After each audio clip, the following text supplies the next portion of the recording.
That's it, folks. It's over. They are done. Whatever aspect of Harry and Meghan's life you look at, you realise that their goose is cooked. They are in deep, deep trouble. What is happening in our country and in our state has been absolutely devastating. And I wasn't sure what I could say to you.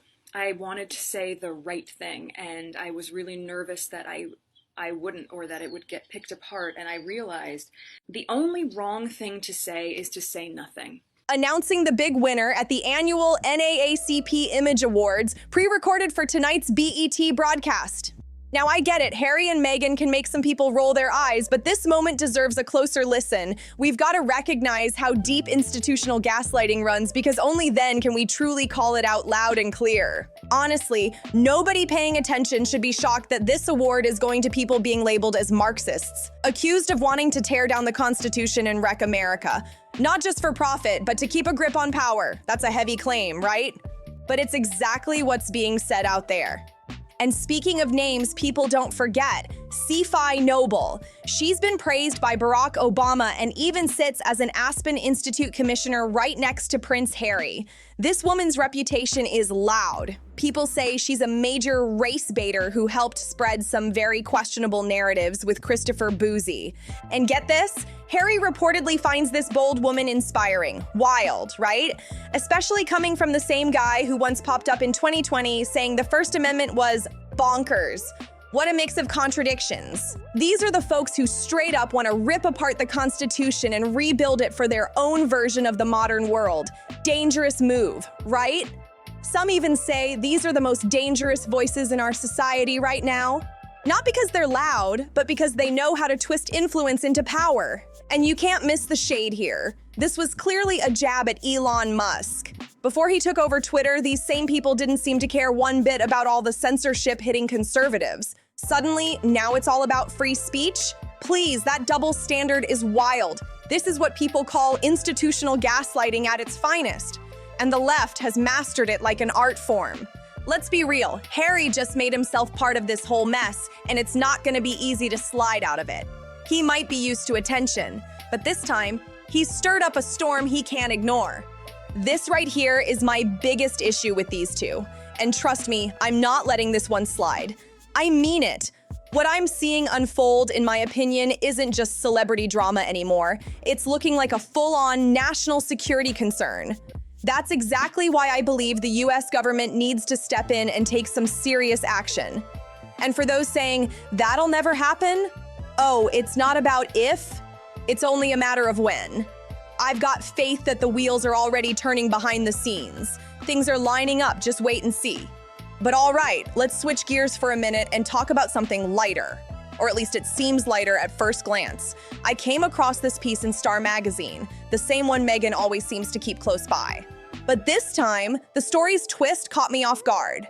It's not even about Meghan directly, it's pointing toward Prince William. And the cover? Wow, it's dramatic. Meghan Markle's front and center, cross-eyed and clearly not in her best moment. That photo choice was rough. Now, come on, if Meghan had actually fed this story herself, do you really think she'd let that picture be plastered across the cover? No way. Common sense says otherwise. The headline screams, "It's over." On their 10-year anniversary, he moves to protect his $60 million fortune as she shields the kids inside their shattered Hollywood dream and the moment that tore them apart. That's explosive stuff. Whatever's going down behind the scenes, it's looking messy, emotional, and way deeper than what's on the surface. Harry and Meghan, the words alone bring drama, trust issues, and straight-up betrayal. A brand new bombshell book is throwing shade on their version of events, shaking up everything the Duke and Duchess of Sussex have claimed so far. They're under the microscope again, facing rising pressure and what looks like a marriage standing right at a crossroads. It's wild. This whole saga feels like a long-running soap opera that just refuses to end. Hopefully there won't be a next season, because honestly, watching their faces dominate every headline day after day is exhausting. Entertaining? Sure, but still total chaos. Now, let's get into it. Royalty really does recognize royalty, right? Prince Harry and Meghan were all smiles at the NBA All-Star Game inside the brand new Intuit Dome in Inglewood, California on February 15th. Sitting next to Grammy winner Queen Latifah, surrounded by Barack and Michelle Obama, Oscar nominee Tiana Taylor, and Destiny's Child's very own Kelly Rowland, the energy was star-studded. Cameras didn't miss a thing as Meghan was spotted rubbing Harry's arm, nudging him to wave at the fans. Sweet moment, but oh, you could feel the performance vibe. It looked like yet another perfect night out, the kind of polished public display they've been serving up ever since ditching royal life in the UK for California's spotlight 6 years ago. That us against the world image they love to project is in full swing, and a source even told Star that they make sure to play it up in public every chance they get. But behind the smiles and fancy seats, tension is brewing. Royal expert Russell Myers is about to drop a tell-all titled William and Catherine, the Monarchy's New Era, The Inside Story, hitting shelves March 10th. And guess what? The book reportedly calls out key parts of Harry and Meghan's narrative, especially their falling out with the royal family and that icy feud with Prince William and Princess Catherine. Looks like the royal drama is far from cooling off. If anything, it's about to explode again. The book all but accuses Harry and Meghan of flat-out lying, and just when it seems like their American dream was supposed to be golden, it's now starting to crack. Meghan's career stumbles mixed with Harry's sudden interest and possibly reconnecting with the royal family. That combo's got people talking non-stop. A source even said, "The hits keep on coming," and they're not wrong. But the Sussexes rep told Star that all these rumors about marriage problems are totally and utterly false. Still, when you've got that much smoke, it's hard for people not to wonder what's really going on. Now, here's where it gets interesting, because I've got a theory about who's actually behind this Star magazine cover story. My bet?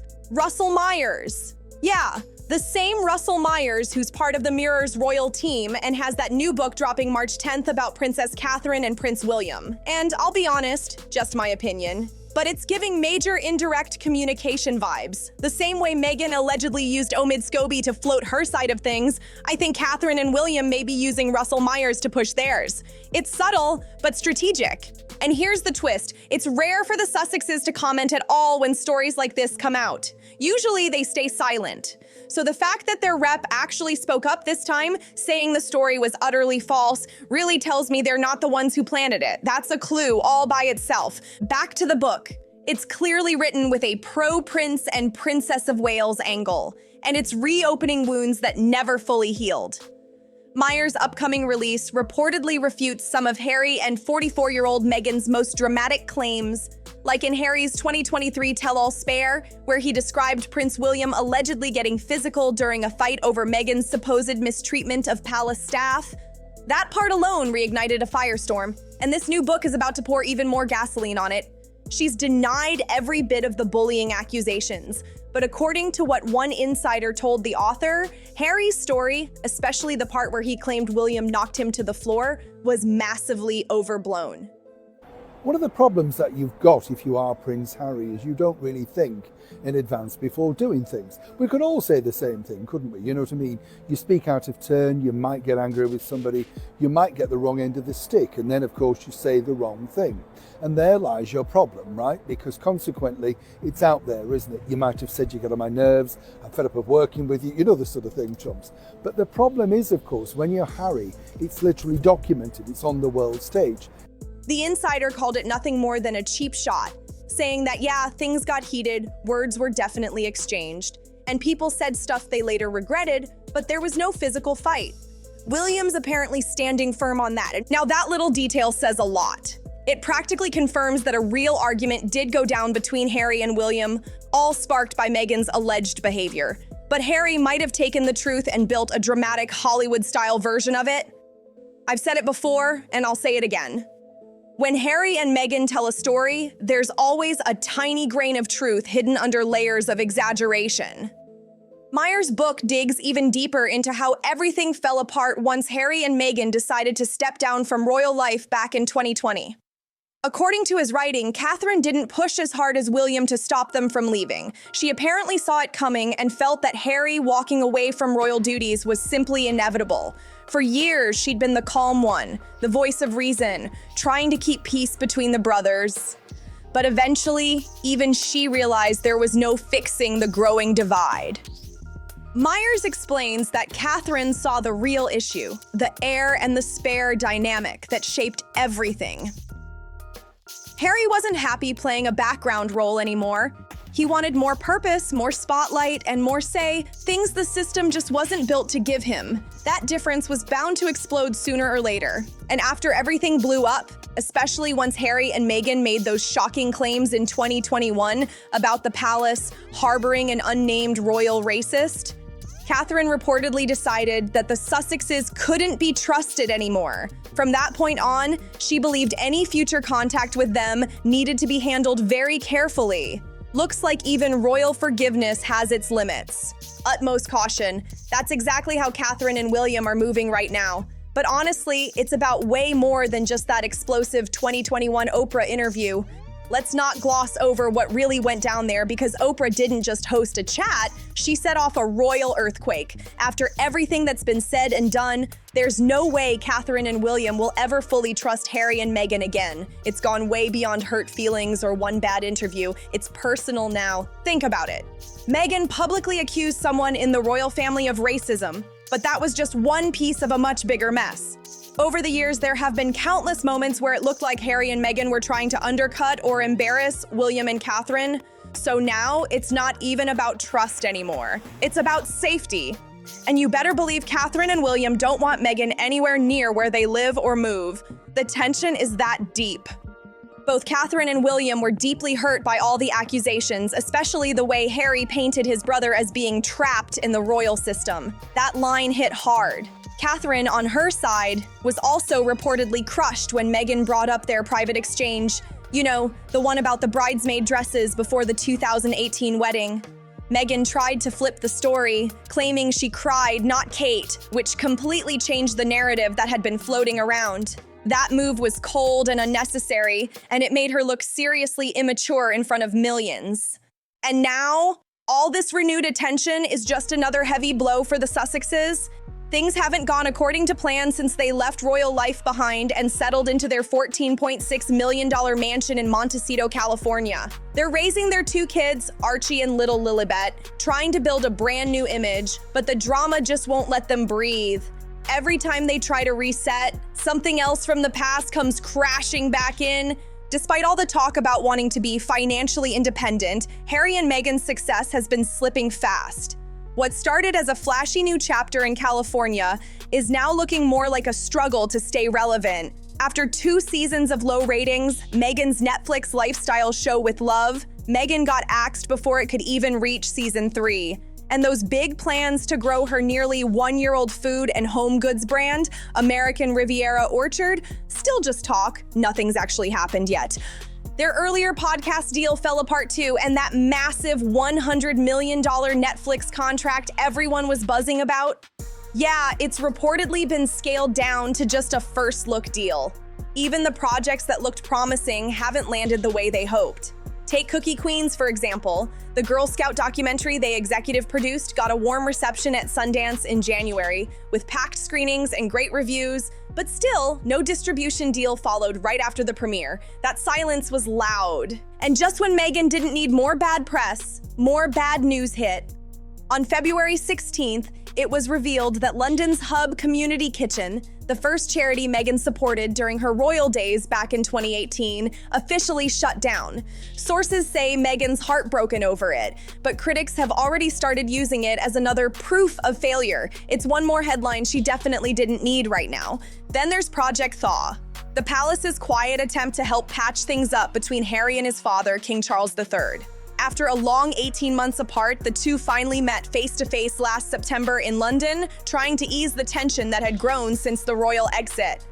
Insiders said it was emotional but cautious, a small step forward, not a full reunion.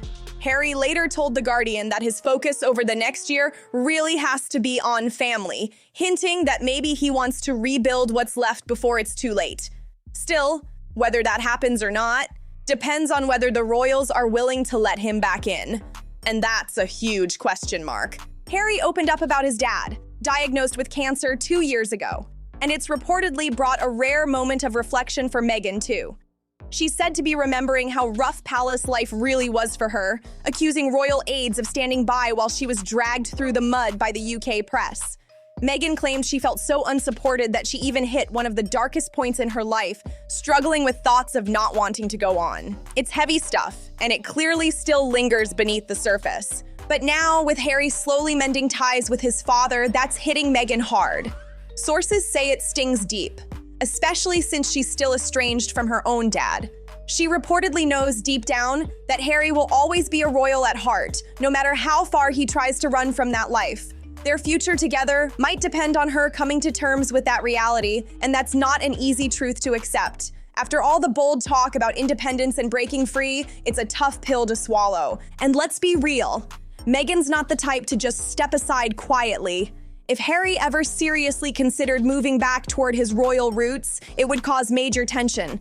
It's hard to imagine her letting him slip away, especially if she doesn't have a clear path or partnership waiting on the other side. The emotional grip between them is strong, and any hint of Harry standing on that Buckingham Palace balcony again would send shockwaves everywhere.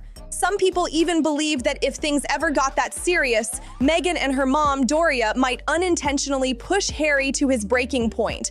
Not out of malice, but from the sheer intensity of control and pressure surrounding him.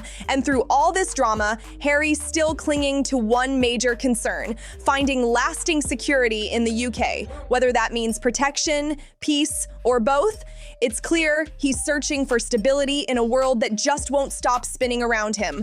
By late 2025, the British government finally stepped in, agreeing to review Prince Harry's security arrangements. That decision could crack open the door for a major royal return, not just for him, but for Meghan and their kids too. Sources told Star that Harry's been quietly eyeing a trip back home around Easter, hoping to bring the whole family with him. Sounds like a royal comeback brewing, right? But Meghan's not having it. Insiders say she's desperate to protect her children from royal life and everything that comes with it. Ever since she last set foot in the UK for Queen Elizabeth II's funeral back in 2022, she's made it crystal clear. She's got zero desire to return to what she calls the lion's den. So once again, Harry might be packing his bags and making that trip solo. That image alone, him flying back alone while Meghan stays behind, speaks volumes about where things really stand. And here's where the tension hits a boiling point. This summer marks 10 years since Harry and Meghan first met and fell in love. But with all the current chaos, critics are openly asking if they'll even make it to that milestone. A split would be brutal for Meghan, no doubt about it, but apparently Harry's already taken steps to protect himself. He's reportedly tucked away his estimated $60 million fortune, which includes about $10 million from his mother, Princess Diana, and another $10 million from his late great-grandmother. He's being smart, just in case. Here's another twist. Harry and Meghan never signed a prenup. According to royal insiders, it's just not done in royal circles. But under California law, that could spell trouble. Anything they earned together during the marriage could legally be split 50-50. That's huge. They had such high hopes when they came to America, a source told Star, but it's been one setback after another. What was once a fairy tale escape has turned into a long list of disappointments. And now, their next move might determine whether they make it through this storm or finally call it quits. There's just no dodging it anymore. The tension between Prince Harry and Meghan is impossible to miss. On their recent trip to Jordan, things looked icy, and you could practically feel the distance between them. Observers even caught moments where Harry seemed visibly frustrated, throwing glances that said more than words ever could. It's clear something's off, and it's been building for a while. The contrast between them was striking. Harry appeared serious and composed, clearly aware of the gravity of the visit, walking into a hospital where young victims of conflict were being treated. Meanwhile, Meghan showed up with a big, photo-ready smile, posing confidently in front of the cameras. Holt and Harry go back a long way. They worked together in the UK before Meghan dragged Harry off to the United States. He's been a central figure in Harry's life for many years now, and he's gone. He wants out. You see, James Holt, just like Meredith Maines and just like all of the other members of the Sussex Survivors Club, which is the nickname given to anyone that worked for the couple, they've all decided that this project is no more. They obviously know that this is not a proper marriage. Harry and Meghan, this is a business arrangement, and the business itself is kaput. It came across as tone-deaf in such a somber setting, and that didn't sit well with a lot of people watching. You could almost sense Harry's discomfort. He looked uneasy, like he just wanted to fade into the background while she kept taking center stage. This moment seemed to highlight how disconnected they've become. Meghan, always in front, shaking hands, smiling wide, while Harry lingers behind, looking tense and distant. Some who saw the footage say it felt like a power struggle right there in public. Harry looked like a man realizing that the image they've built together might not be working anymore, that their chemistry, once electric, now feels strained and forced. Adding to the cultural pressure, the visit took place in Jordan, a country rooted in tradition and respect for protocol. And with Harry being the blood royal, that dynamic carries weight. In that context, Meghan stepping forward ahead of him came across as breaking form, something that likely caused even more awkwardness. Harry seemed to understand how that might be perceived, and you could see the unease written all over his face. It was one of those moments that said everything without a single word.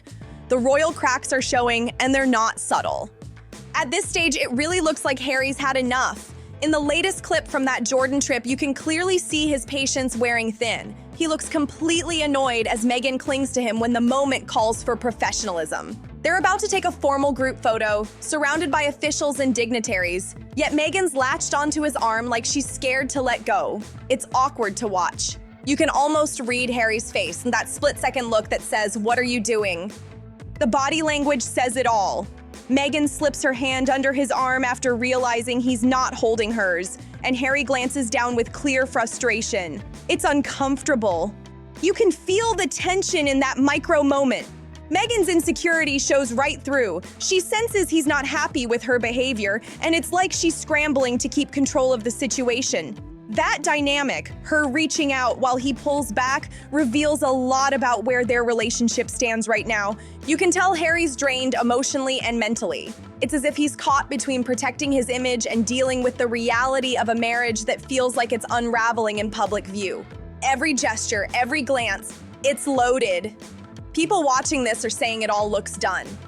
That whatever spark they had has turned into tension neither of them can hide anymore. There's also talk about the real reason behind this Jordan trip. Some think it was a strategic move, a way to connect with Shabana Mahmood, who's known to support humanitarian causes, including aid for Gaza. The theory goes that Harry and Meghan wanted to appear aligned with her views, maybe hoping it could help Harry's push to regain his royal security privileges. Others believe Harry had a different motive entirely, that he's trying to prove to the UK government and his father that he's still a valuable representative for Britain, capable of handling international duties. Whatever the case, the trip didn't exactly calm the noise. If anything, it just gave everyone more to talk about and showed how fragile things have become behind the royal smiles. Everyone knows by now that Harry and Meghan lean towards supporting the Labour government, basically the UK's version of the Democratic Party. And honestly, it wouldn't be surprising if Harry's been working to strengthen ties with them, especially figures like Yvette Cooper. For anyone who doesn't follow UK politics closely, Yvette Cooper is similar to the US Secretary of State. She oversees foreign affairs and international relations, making her a key player in anything involving diplomacy or overseas visits. From the way things look, Yvette Cooper seems to have a soft spot for Prince Harry, and that's where things start to raise eyebrows. Because if she's backing his efforts, that could open serious doors. Doors that might eventually lead to Harry regaining official royal status and even limited access to sensitive information. That's a big deal, and it's exactly why some people are concerned. And here's where it gets even more interesting. Harry was just in the Middle East right before the reported strikes on Iran. That timing has people asking some tough questions. We've got to remember who Harry's father is, King Charles III. A man deeply connected to Middle Eastern affairs. The region has long been tied to the British financial system, with partnerships and historic links running decades deep.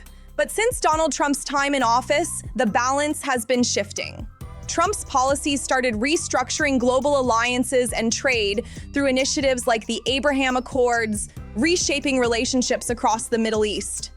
So naturally, people are wondering, was Harry's trip really about humanitarian work, or could there have been something more strategic behind it? Was he there to represent soft diplomacy, Or maybe even to gather or pass on information quietly under the radar? Nobody has the full answer, but it's definitely something worth thinking about. And that's why many believe Harry and Meghan's global connections make them unpredictable, and in some eyes, even a bit dangerous. Their moves always seem layered, part compassion, part calculation. And it's getting harder to tell which side is really driving the show. At this stage, you really have to question everything. Harry's been living in the United States for 5 years now, and the way things are unfolding, people are starting to wonder, what's his real agenda? Could his recent trip to Jordan have had another motive, maybe something deeper than humanitarian work? Some are even whispering that it might have been tied to political maneuvering or quiet influence behind the scenes. It sounds wild, but these days, nothing's off the table. Remember, Harry and Meghan have made no secret of their dislike for Donald Trump. That's been out in the open for a while. And let's be honest, both of them are driven by image and money. So who really knows what kind of deals or offers might have been floating around? It's fair to ask. If someone waved the right kind of check or influence in front of them, would they take it? That's the question more people should be asking right now. And let's be real, these two aren't moving all on their own. There are definitely powerful players backing them, and that's what makes the whole situation even murkier. The real mystery is who those forces are and what they're pushing behind the curtain. Are we watching a PR empire, a political move, or something else entirely? One thing that's becoming clear, though, Harry doesn't look happy. The charm is fading fast, and he seems more restless and cornered with every new headline. It feels like the walls are slowly closing in, and deep down, he knows his time in the US spotlight might be running out. If you've been following this saga, don't forget to like, subscribe, share, and drop a comment below. I want to hear your thoughts. What do you think Harry's next move will be? Because this story's far from over.